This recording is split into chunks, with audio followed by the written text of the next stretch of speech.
9 tikkaa. Nyt katsotaan kumpi on kovempi heittää dartsia. Meikäläinen vai myyjä.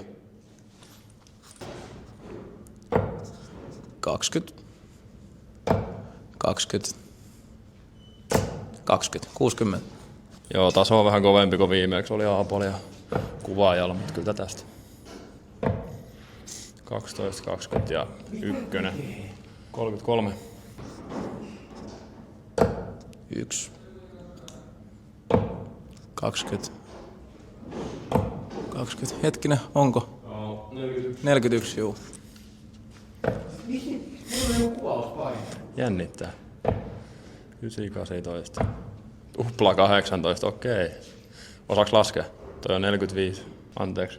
Eipä olekaan. 63. 5. Tripla 20. Ja 5. 70. Äijällä on kyllä aika iso kaula, että nyt tarvitsisi ottaa vähän Ihan hyvä, ihan hyvä. Hyvin osuu singlet. No, 5-7. Mä väitän, että äijä meni tämä nyt. En tiedä, tulokset tulee tohon. Tulokset tulee tohon alle. Mä väitän, että tämä meni nyt Matulla tämäkin juttu. Kiitos. Kiitos.